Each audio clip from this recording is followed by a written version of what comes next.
It's time for another episode of I Am Northwest Arkansas, the podcast covering the intersection of business, culture, entrepreneurship, and life in general here in the Ozarks.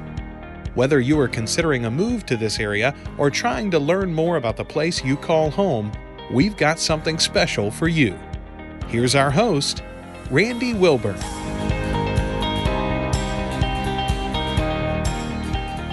Hey folks, and welcome back to another episode of I Am Northwest Arkansas. I'm your host, Randy Wilburn, and I am recording this remote today, this particular episode, and it's because I'm actually getting ready to go on a trip at the time of recording, and I wanted to make sure I didn't reschedule this particular episode because it's one that is near and dear to my heart. I am sitting down and well, before I tell you who I'm sitting down with, I want to kind of share just a little bit of a backstory. I've told you over and over again, the reason why I love getting behind a mic is because of a man named Mal Goode. He was my grandfather. You've heard me talk about him on the podcast before. I have alluded to his background and the fact that he was the first Black network newscaster with ABC News back in 1962. I grew up with him, and something resided in me for years and years and years, so that by the time I actually started podcasting, I had already had so much ingrained in me just by virtue of being around this person for so long. And, you know, I know a lot of us have stories about our grandparents and what they mean to us. And I'm very thankful to have had both sets of my grandparents were alive during my formative years. And I really learned a lot from all of them. But there was something special about my grandfather, Mal Goode, beyond just his achievements that really left an indelible mark and impression on me. And because of him, I am the man that I am today. And for those of you that listen to this podcast on a regular basis and hear the stories that I tell and the platform that I've created and the people that I share this with, he is the reason why I'm able to do that. And so I thought it would be appropriate. My grandfather, for the longest time, should have written a book. He just never got to do it. There are so many great individuals in this world that never get to sit down and write their life story, right? Because they're living it. And he was living it. He literally was living it. I can remember we took his keys away from him at 83 years of age when he was still driving in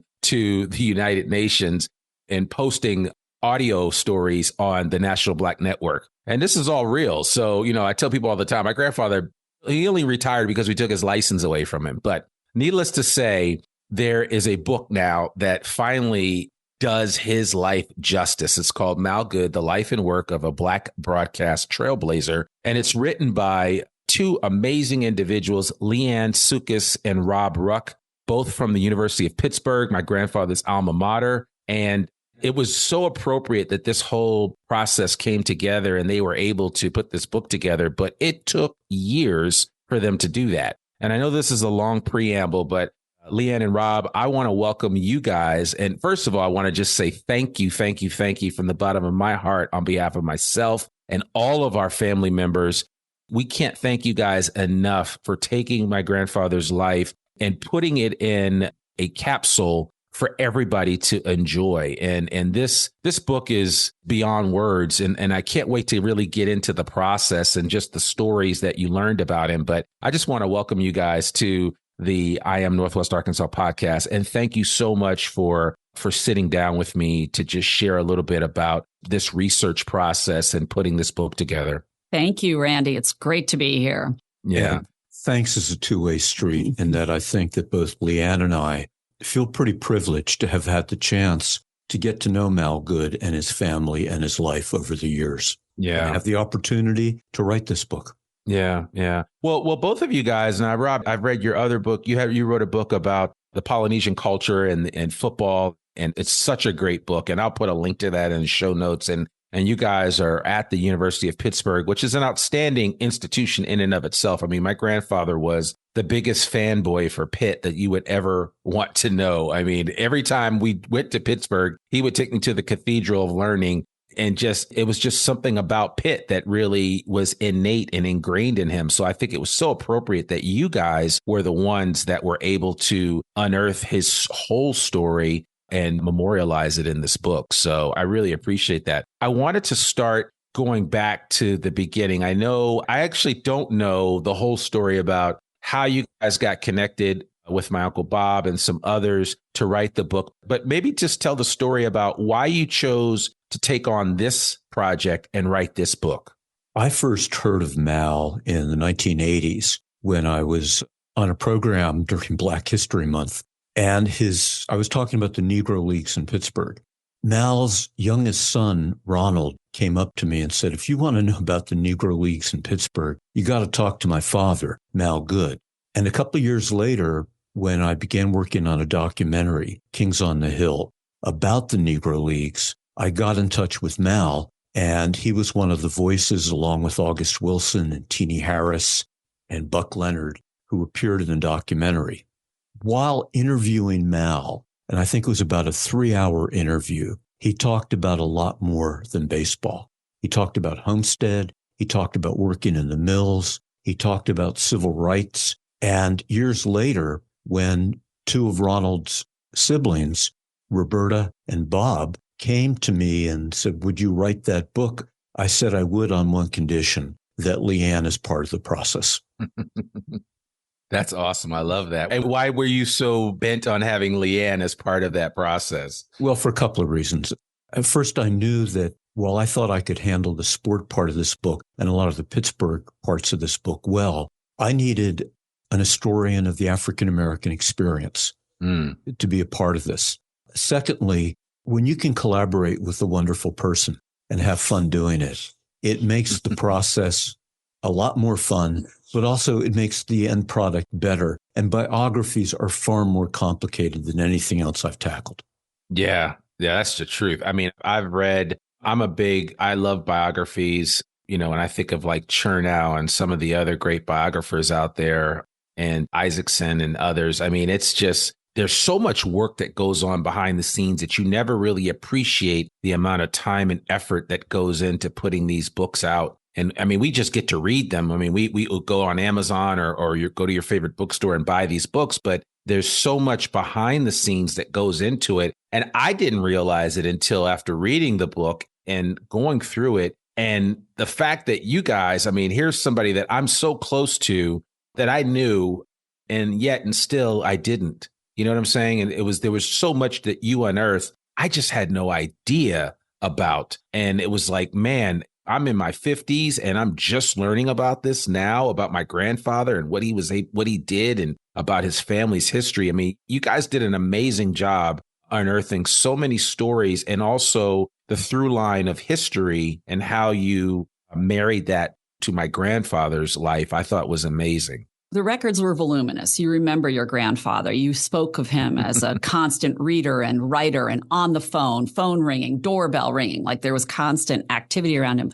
But the records were far and wide and diverse because there was the history of the enslavement, the migration, the mill work, Homestead, PA, but then into education and ultimately a local civil rights, broad civil rights, the alphas, the pit, NAACP, and then ultimately into a national media format. So the action was swift. He seemed to be involved in everything. And in addition to, Rob and I took a trip to Virginia where your great grandparents came from, in addition to the work of the historian to searching through tedious records, trying to piece together pieces that had never really been fully told. Your father also left drafts of chapters, speeches, biographies, not to mention the voluminous collection at the University of Missouri at the School of Journalism, his archive. We also he was recording his voice. He was carbon copies of letters. He was a man that was, as one of your cousins said, Granddad was busy, right? And we had to collect all of the artifacts of the busy. Yeah. It's amazing, too. And I remember when I was a kid, it was a big deal for me for two reasons to go into New York on the weekends in the 70s with him to go to the United Nations. One is because he knew everybody and they treated him like royalty. Like I would walk into the United Nations and of course, security was a much lax back in the 70s. We weren't dealing with the same issues that we're dealing with now. But I can just remember walking with unfettered access throughout the United Nations, sitting in interpreter booths, going into the Security Council room and just sitting there pretending that I'm leading the world. And, of course, I always went over to New York because I was promised a pretzel. And, if you haven't had a New York pretzel, you haven't had a pretzel, right? So, and people from Pennsylvania know that. But the bottom line was that I can remember it was just routine for him to do what he did, but he was always writing letters. He was always sending somebody something, a word of encouragement, some advice, some guidance. And, I think that's really what I think kind of enabled you guys to capture so much information, because he literally documented everything. And we only hit the tip of the iceberg. I mean, you're right about the thickness of his connections and relations. People would write him because they had heard him speak or saw something he had written and ask for help. And he would write back in these single-spaced, multi-page letters suggesting things. Yeah. It's pretty impressive. So take me back. I mean, you guys spent almost, 6 years on this book? Or am I discounting the amount of time? I think we're closer to 8, Randy. Okay. So that's what I thought. From beginning to end, 8, yeah. Did you think it was going to take that long? Yeah. Yeah. I mean, when you write a book and you have full-time jobs and you have a lot going on, you work on a book intermittently. And the tough thing is to stay connected to it and not give up on the project. But we knew we'd finish. It was just a matter of finding the time to do it. Yeah. We also, along the way, I mean, with everything we discovered more that we thought, no book is ever finished, I'm sure, and no life is ever told fully. But there were just one thing about your grandfather, and this is no surprise to you, is that he left such an impression on people that once we found people who knew him, they wanted to tell us the stories. And so we were also really, through the graciousness of your family and access to everybody in the family, able to put together a really sort of behind the scenes view of him as well, because we know what his public persona was, but it became really interesting to look at the family history and what was going on and how he and your grandmother Mary together forged, this life that had so much positive impact on so many. And those records were harder to find, right? But we found what we could through voices and through recollections and through people. And you also know your family loves to tell these stories, right? So, they were willing, and we spoke to all of the kids. Unfortunately and sadly, we lost 2 during the process, but we spoke to them, Bob extensively and Russell as well. So we spoke with everyone and got full perspectives on everything that was going on and heard great stories that just made it a far richer, more personal endeavor than we expected at the start, I think. Yeah.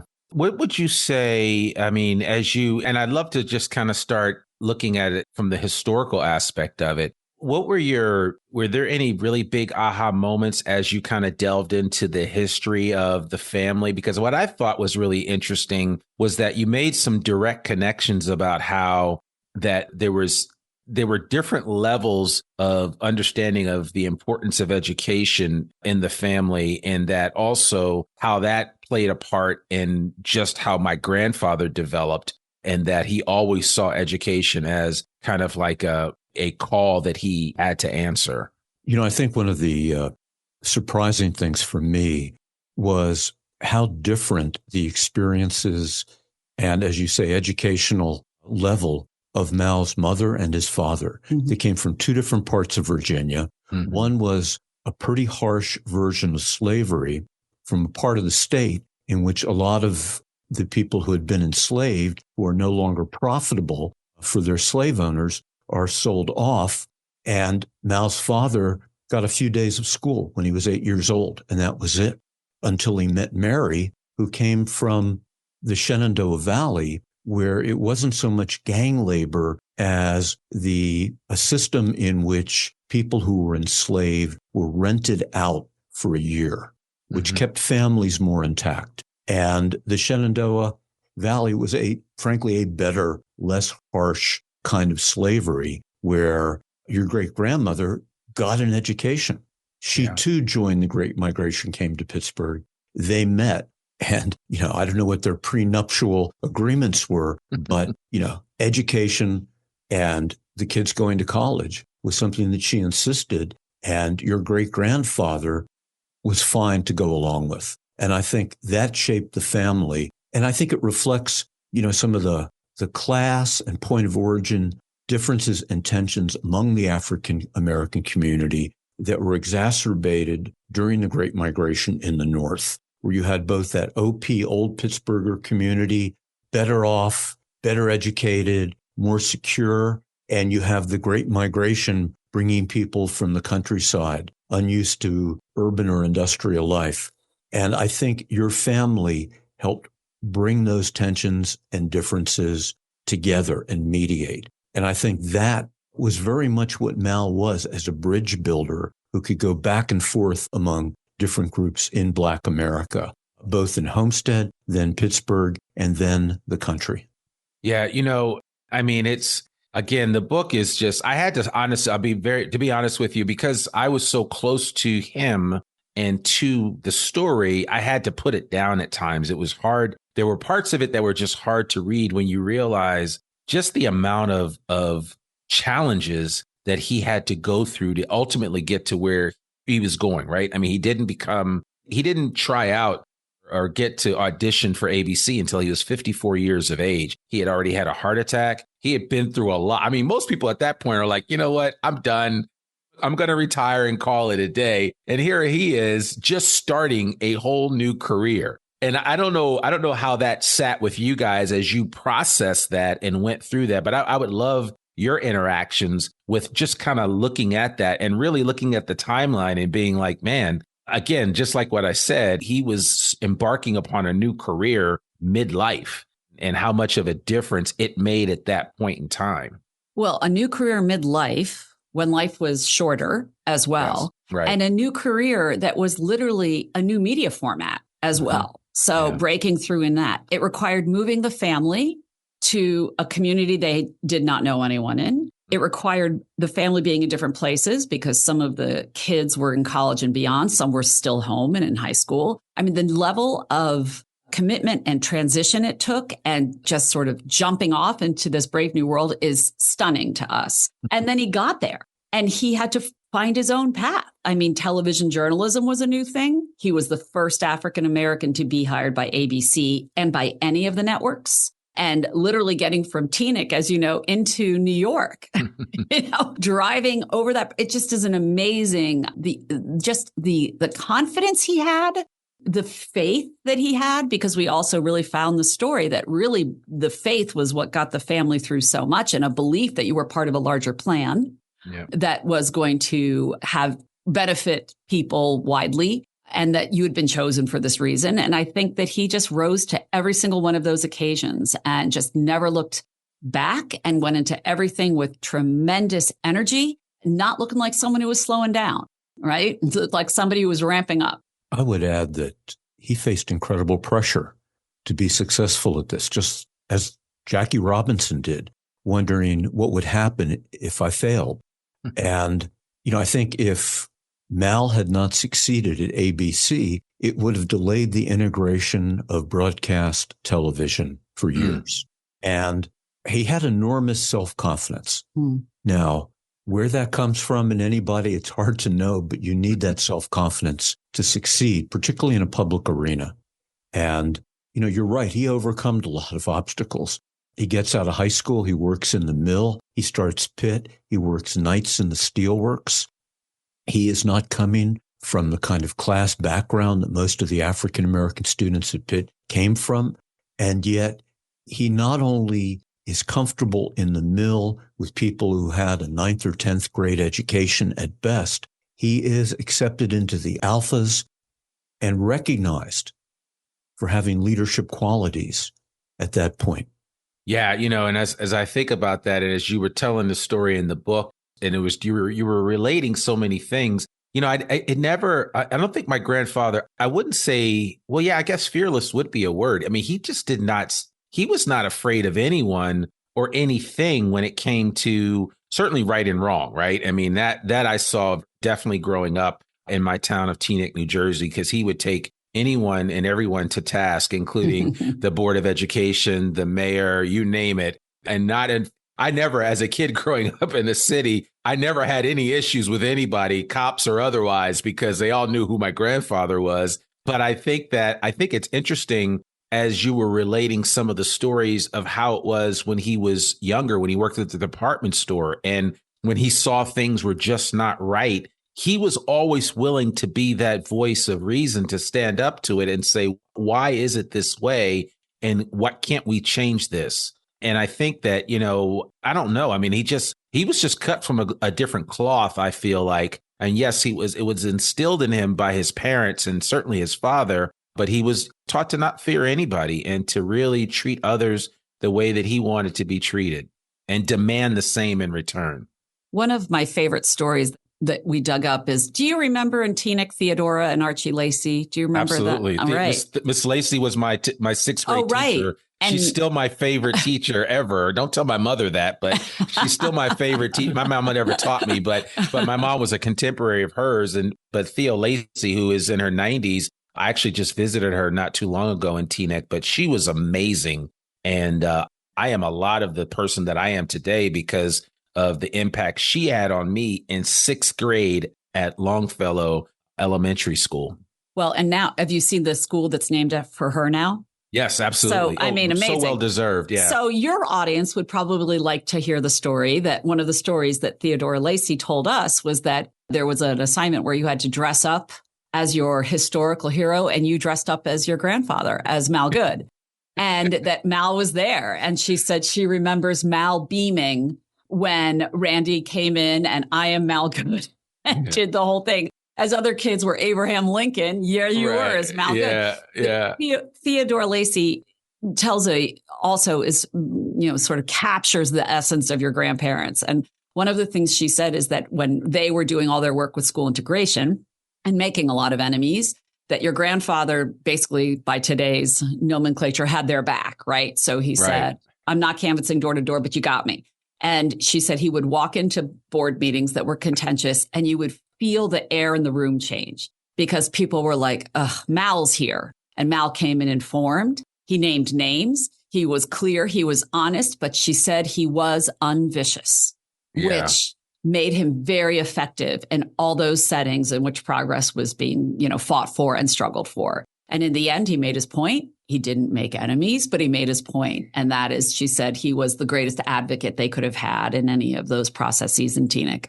Yeah, he did have a way of telling you about yourself, but in such a way where you didn't like, he could dress you down and still make you feel good about it at the end, where you're like, maybe, you have a point there. I get that. So I thought you're absolutely right. And I wasn't privy to all of those meetings, but I would hear people tell me stories about that. Even at ABC News, some of the younger editors and people that I got to work with when I was there in the late 90s, working at World News Tonight and Nightline, they told me stories about my grandfather and about how he helped them stand up for themselves. And one guy, Jim McIver, he was like, that was why I was still here at that point in time. That's why he was saying, that's why I'm still here at ABC News. If it wasn't for your grandfather, I wouldn't be here. And he would show people how to do that. Because he said, you get way more bees with honey than you do with vinegar. And you can give a little vinegar, but you better be sure to back it up with some honey there and, help people to understand just to treat people right. And I think that's important. I do want to back up, though, just to add one piece to the story that you told. I remember putting talcum powder in my hair that day for that, because we all had to. It was like a wax museum. And I remember it took me like 3 days to get that talcum powder out of my hair because I tried to pretend I had gray hair. But what I do remember most is that there was one young man standing to my right. His name was Derek Sims. He just recently passed, but he went to school with me, and he was Jackie Robinson. And of course, my grandfather had to say, to let him know, Jackie was a dear friend of mine. And so he was in the middle of him telling the story. He was like, yep. And I was there when that happened. And I was there when that happened. And then somebody on the other side was Thurgood Marshall. And he was like, Thurgood is a good friend of mine. And he was telling him stories. And it was so funny but he would do it in a way where he was never grandstanding, right? It was always just, matter of fact. And back to Jackie specifically, I wondered, I know it wasn't lost on you guys. And I always tell this whenever I tell the story about my grandfather joining ABC, and it didn't hit me till later on. I said, it took a trailblazer to create a trailblazer, in the sense that my grandfather was fully formed when he joined ABC. He was very good at what he did. That's the one thing I do understand. He was quick on his feet. He could improvise, but it took somebody like Jackie Robinson, who had himself broken a barrier, to ensure and enable somebody else breaking a barrier. And I don't know. I think sometimes, to me, that's why this book is so important, because people need to understand the connectivity of the history of the Black experience in America and how so many people forged paths that then others took, and that my grandfather got on Jackie, even though they were contemporaries. Actually, my grandfather was a little older than Jackie, that they got on each other's shoulders and helped each other out. And I think that has to be a lesson that comes out of books like this and stories like Jackie talking to ABC News saying, hey, you need to hire a Black person here, and then kind of going from there. But I don't know what you guys thought about that, or if that was kind of an aha moment for you. I think you absolutely capture the ways in which people's connections were used to advance a larger movement. Mal benefited from people who took a chance with him. He graduated Pitt, and he's working essentially as a janitor in a clothing store. But friends like Everett Utterback, who was a great athlete and lawyer, judges, people who knew Mal, gave him a boost up, but he was always doing the same for people. He mentored Jackie. He mentored Henry Aaron. And they, in turn, did what they could to do something for him. And I think you're also right that Mal was fully formed by the time he got to ABC. And I think what formed him was his work on radio in Pittsburgh from the time he was 40 years old, when he starts to do a show for the Pittsburgh Courier. And he develops, in a way, he's a natural for radio because of his voice and his presence and the educational background that made him, when he spoke, deliver not a rhetorical address, but something that was based on fact and to interpret from there. And in the process, he becomes a very important figure in the Black community as the most militant voice for radical change, for civil rights. And that entailed risk, where at times he's being driven around Pittsburgh in the trunk of a car to avoid the police. It involves countless confrontations in the region where police are threatening to arrest him, and he just doesn't give an inch. Yeah. And that, I think, allows him, with almost no TV experience to speak of, no journalistic training of any sort on a formal basis, to make it at ABC in 1962. Yeah. And, I had heard a little bit about him driving around in the trunk. And I remember my uncles talking about that. You guys brought it home in the book, and it was just like, wow, you think about that. It's like, who lives like that? But it was how people survive in certain instances and situations. So there is one thing I wanted to connect and ask about, because I know, and I would tell stories about the fact that, my grandfather was friends with Art Rooney, the Rooneys who owned the Pittsburgh Steelers. And then I talked about how Willie Mays used to come to the house. I was never privy to any of that experience, right? I could only imagine what it was like. I do remember being taken to the Pittsburgh Pirates World Series in 1979. And I guess Willie Stargell had given my grandfather several tickets to all of the games in Pittsburgh in that season when they won the World Series there. The last one they won, I might add, but that's a whole nother story. but I am a suffering bucko, and that's okay. But the long and short of it was, I remember just, seeing how, here these guys are at the top of their game. And when they saw my grandfather, these guys lost it. Omar Moreno, Willie Stargell. It's like, Mal. And I remember, how much of an impact he had on all these different sports players. And my mom always tells me the story about, and I guess it was 72, whenever they had the earthquake in Nicaragua, and Roberto Clemente was going to provide resources to them. And that's when he died in his plane crash. It was one of the only times that my mom ever remembers seeing him cry, like literally, like he fell down, lost it. But, it's amazing when you see the impact that one person can have on other people, and vice versa, right? Because, and he would say it all the time. Roberto Clemente would say, Mal, I'm Black. And he would say it in kind of broken English. He couldn't understand why people would make a big deal about being Black, and about, why would give him a hard time at being as a Black ball player. And my grandfather kind of tutored him throughout that whole process. And it's just, it's amazing when you think of these icons of sport, what they went through behind the scenes and how there was always somebody there, a soothsayer or otherwise, that would kind of help them navigate that process. And I believe my grandfather was a big time navigator for so many of these ball players, especially at that point in time when even, I don't care, you could play as great as you did, you still weren't as accepted in the world as people certainly are nowadays. It's a whole different ball game. The 1950s was that decade of integration throughout most of the major sports. And you're right. These men might have been the greatest athletes ever in their respective sports. Jim Brown, Henry Aaron, Roberto Clemente. But they faced racial prejudice and obstacles every day of their life. And, Mal wasn't that much older than them, but he was old enough to be somebody who could offer them guidance and counsel. And he stays involved with Black athletes and gets them involved in the civil rights movement in a number of ways, particularly the NAACP Legal Defense Fund, the 1968 boycott that some Black athletes engage in of the Mexico City Olympic Games. They're young men and young women, but they need some support, and Mal is there for them. And as late as the 70s, decades later, when things are changing, but haven't totally changed, he's somebody they all recognize as somebody who helped them make it to where they got. Yeah. I mean, it's like he lived like 6 or 7 lives in terms of the different generations and people that he impacted.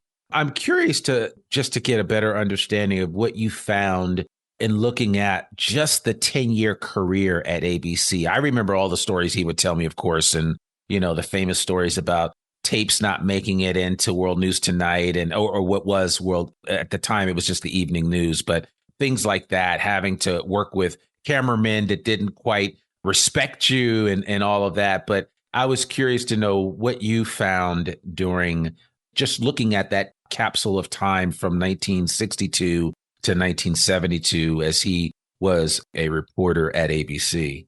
Yeah, I mean, it's such a great question. And it was such a rich decade for so many reasons. I mean, historically, we are in the uptick of the civil rights movement. Black America is on the news more.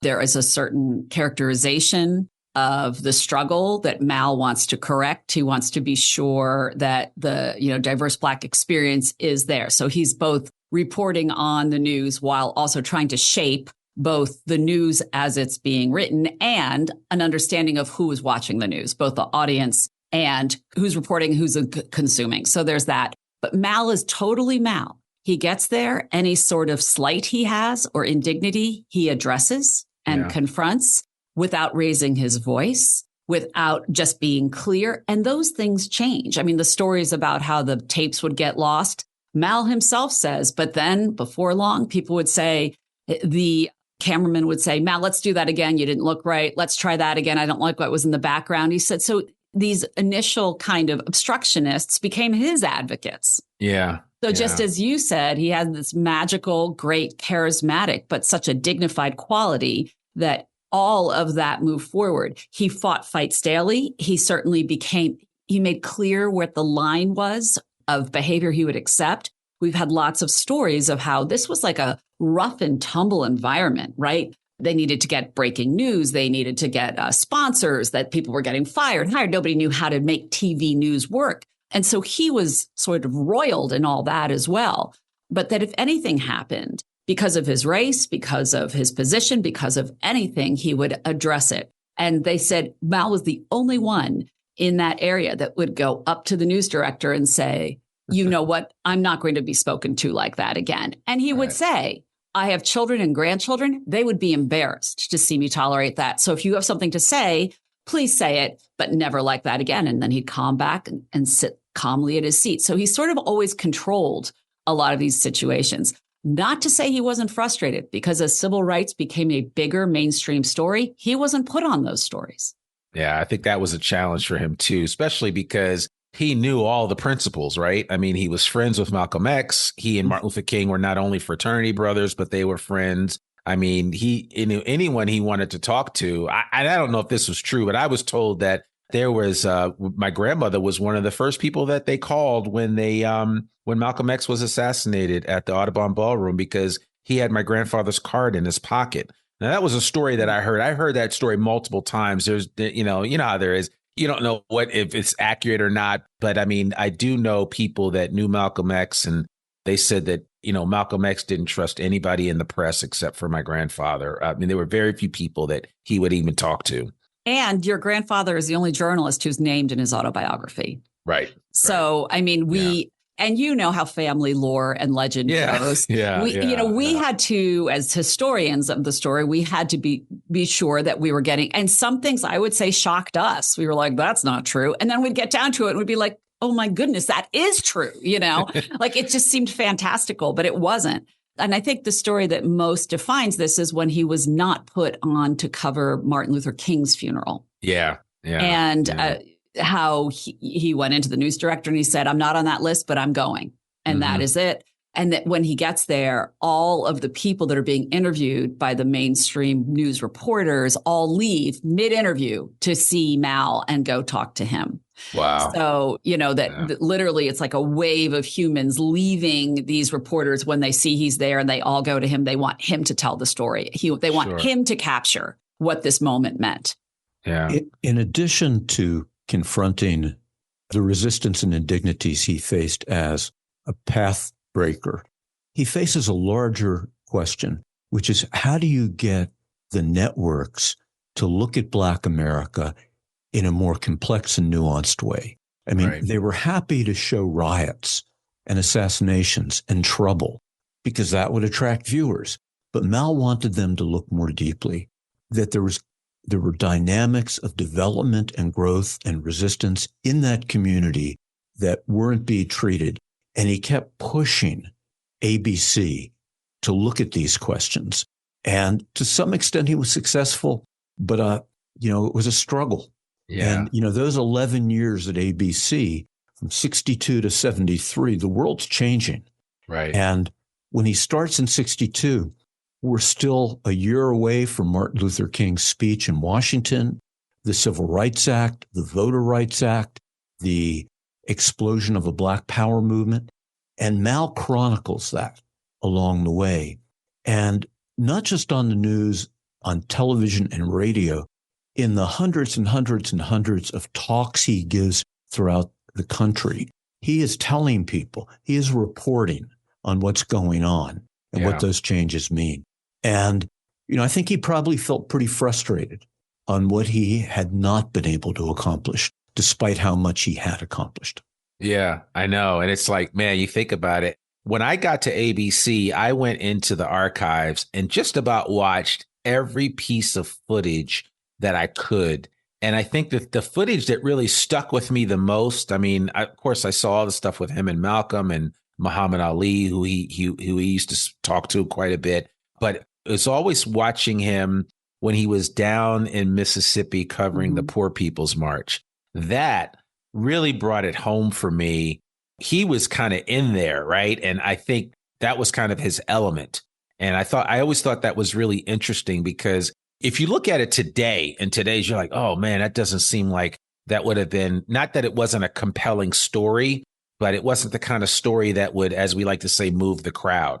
When you think about, sponsors will love to be part of this particular story or what arc of information, but that wasn't the kind of story that it was. I mean, and he had just leaned into it and was telling and weaving tales of everybody that he came in contact with and just sharing their story. And I thought it was really interesting, the amount of time and effort that he put into that. And he's, at this point in time, he's in his early 60s. So, I mean, that really stuck with me, I think. It stuck with me then. And then reading about it again is really, just a reminder of sometimes there are things that you're going to have to do in life that you're not going to get a lot of thanks for it now, but later on down the road, people will realize the stand that you took and what you decided to do, and will recognize it for what it was. I think going down to Mississippi, to the Delta town which in many ways inspired the Poor People's Campaign for Martin Luther King Jr., was something Mal had to do. It was his tribute to Martin. And he went to that town, he got on that mule train, and he tried to make their voices heard. Yeah. Mal could speak to any leader in Black America, but he wanted to talk to sharecroppers and domestic workers and people who worked in pharmacies and steel workers. And that campaign, which he followed up by going to Washington, D.C. to the end, was something he just felt compelled to do. Yeah, and it's so funny because it's one of the reasons why on this particular podcast, I Am Northwest Arkansas, I mean, we cover the intersection of business, culture, entrepreneurship, and life. But, my whole thing is I've been able to create a platform where I create an opportunity for regular people to tell their stories. I don't really interview a lot of like A-level people as far as celebrities or anything like that, or even the heads of cities or mayors or anything like politicians. I don't do that. I just talk to regular everyday folks because I think that people need to see other people doing things that they want to do. And I think that will ultimately inspire them. And I think in doing what my grandfather was doing, I think it probably helped a lot of people, get over, whatever they were struggling with, especially as African Americans. And ultimately, I was just thinking he was optimistic. He gave his speeches would often start with the progress he'd seen in a certain town. One speech he gave where he said, last time I was in this town at a bank, white people were allowed to just move ahead of Black people in the line. And now I see Black tellers. So, he was always in awe of the progress, and he wanted to report on that because he wanted to encourage people that this fight was worth it, that we are getting somewhere, and that you have to stay, doggedly in pursuit of justice at all times. Yeah. So what would you say as you guys, if you look at the later chapters of his life, what were the biggest moments for you guys where you were like, wow, okay. Because I know for me, so he finished at ABC at 72. That's when he retired, because I guess they had like some kind of mandatory retiring thing. So, and then all I remember when this was when I was young. So, because I was born in 69, but I remember him it seemed like twice a week he was somewhere getting a key to a city or speaking somewhere. I mean, literally, it was like, and I remember sometimes answering the phone as a kid, and it would be like so-and-so calling. Yeah, I'm calling your grandfather to invite him to such and such. And, of course, he'd go, and my grandmother sometimes she'd get upset with him because he wasn't getting paid for any of this. I mean, he truly became an ambassador, right? He not only became an ambassador for broadcast journalism. I mean, he was an ambassador for African Americans, especially if he got one key to a southern city, he got 1,000 keys to like every major southern city and even the small southern cities and honorary degrees. And it just went on and on. I'm curious to know, what did you find as a through line in that period post ABC News in terms of my grandfather's life and, what he was doing at that time? He stayed active. I mean, he never stopped. There's a Yiddish term, spilkies, ants in your pants. Yeah. And, it's not just that he'd go to a city and give a talk. He'd go to a city and give 4 or 5 talks. And then he would answer on his typewriter correspondence and follow-ups. I mean, the thickness of his connections in Black America were extraordinary. If he gave 1,000 talks, I wouldn't be surprised. And, I think he wasn't about creating his brand at all. He was about giving voice to other people's concerns and needs and trying to speak with them and allow him to become, I guess, the way in which their voices were heard. Yeah. And he did that. For the people he met in Africa when he went there to do seminars. He did it for Pittsburgh his entire life, for Teaneck, and 100 other Black neighborhoods and communities.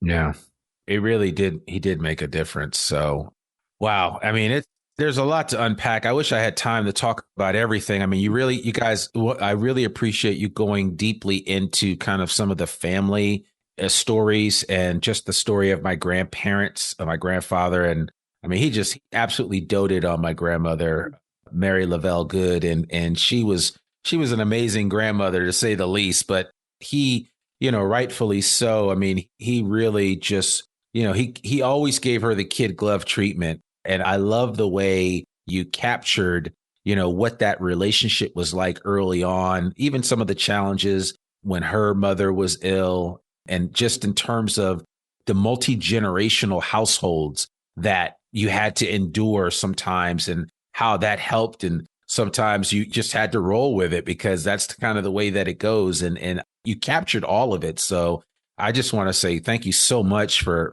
doing that and being so sensitive to just the different storylines and how they all interconnected. I will say this, and even as my grandfather was a real civil rights icon, I like to call him.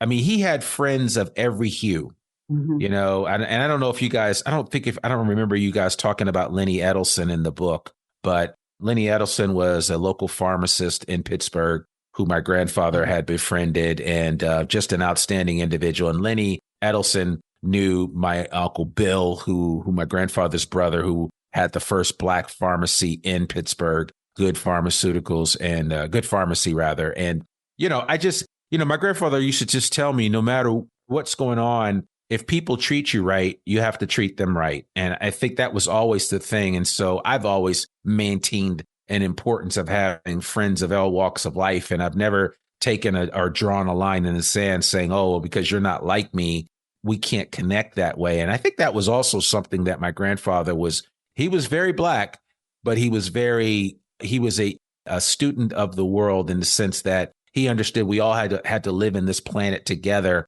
And if we didn't, as he liked to say famously, if we don't learn to get along, we're going to end up dying like dogs. That would be his thing. Say, why can't we just all get along? And so, but those are things that have always stuck with me. And it's probably one of the reasons why I've always worked and endeavored to connect with as many people as possible, especially people that don't look like me, because it's important to make those connections. Well, you asked about his last years beyond ABC, that some of his greatest mentorship was to young white journalists who were fresh in the job. Yeah. And they speak about him, with such affection and respect for how he showed them the way, how to be a television journalist, how to handle yourself in a work situation, how to interview people. So his mentorship, you're exactly right. We don't want to look at this story as at all focused or narrow on one thing. It was the way he was. And he brought that into every world he was in with every person, as long as, I believe you're right, people treat you a certain way, you treat them a certain way, and you move on from there. But it seemed like, he had a broad idea of the human cause and who should be involved. And as we said about Mal throughout, nobody was too big or too small to be, to be the focus of his attention. Yeah, no, it stood very clearly with me. And I'm just thankful that I got to experience him in person, live and direct, as they say. So it's been nothing short of amazing. But the thing that I would just like to say again is thank you guys so much for putting this book together. And for those of you that are actually listening to the podcast, I'm holding the book up, and I'll put a link in the show notes so that you guys can order this book. I'll put a link so that you can order it directly from Pittsburgh University Press, but it's also on Amazon. It's at Barnes and Noble. It will be available. I think by the time this episode comes out, it's going to be coming out on the 15th of June. Is that the official date, or the 20th? Well, I think it was the 28th of June, but it is available already. It is available. Yeah. Okay, that's good. So regardless, and even if you're watching this a year from now, just go buy the book. And trust me when I say this, if for some reason you don't like this book, I'm happy to refund the cost, because I feel that strongly about it. I lived with him, so I got to benefit. I got to see it up close and personal, but not everybody has the benefit of having somebody like Mal Goode in their lives to speak into their lives. And that's, to me, is one of the powers of a book. A good book can speak into your life. And I believe, Liann and Rob, this book that you guys wrote, Mal Goode, The Life and Work of a Black Broadcast Trailblazer, will speak into the lives of those who pick it up and open it and read it. So I want to thank you guys both so very much for joining me today on this podcast. This is a very special episode for me. And again, for those of you that have endured and listened for the whole 50 plus minutes, if you wanted to understand why Randy is the way that he is, and why I do what I do, and why podcasting came along at such a perfect time, because I got to believe that, and you guys would appreciate this, if podcasting was around when my grandfather, he would have done he would have had a podcast. It would have been without question. But it's such a natural thing for me. And he is that through line for me and why I gravitate so much to getting behind a mic and sharing some really amazing stories and hopefully encouraging some people in the process. So thank you guys so much, because I believe what you have imprinted in this book will be a level of encouragement for generations to come that decide to read it. Thank you. Thank you, Randy. Absolutely. Well, Liann, Tsoukas, Rob, Ruck, I really appreciate you both. And I want to, again, encourage folks to get out and get the book, Mal Goode, The Life and Work of a Black Broadcast Trailblazer. It is out, and it's definitely, the title, official title is Mal Goode Reporting, The Life and Work of a Black Broadcast Trailblazer. I will definitely be getting this book into the Fayetteville Public Library. For those of you that are wondering, I've already spoken to the executive director, who's a dear friend of mine. And of course, he said, I will get the book and I will get several copies and we'll have it in the library. And I'm going to talk to Springdale. I will talk to the Rogers Public Library, and I'll talk to Bentonville to make sure that they have this book as part of their collection. So trust me when I say we're going to get it out there and make sure that the world reads it. So I appreciate you guys so much, and I hope you have a great day. And thanks you, Randy. Have a great day. Thank you. Thank you. Well, folks, there you have it. Another episode of the I Am Northwest Arkansas podcast. To learn more about us or all things Northwest Arkansas, visit IamNorthwestArkansas.com. To subscribe to the podcast, you can find us on every major podcasting platform, especially Apple Podcasts. And if you get a chance, please rate and review our podcast and let us know what you think. Remember, our podcast comes out every Monday, rain or shine. I'm your host, Randy Wilburn, and we'll see you back here next week for another new episode of the I Am Northwest Arkansas podcast. Peace. We hope you enjoyed this episode of I Am Northwest Arkansas. Check us out each and every week, available anywhere that great podcasts can be found. For show notes or more information on becoming a guest, visit IamNorthwestArkansas.com. We'll see you next week on I Am Northwest Arkansas.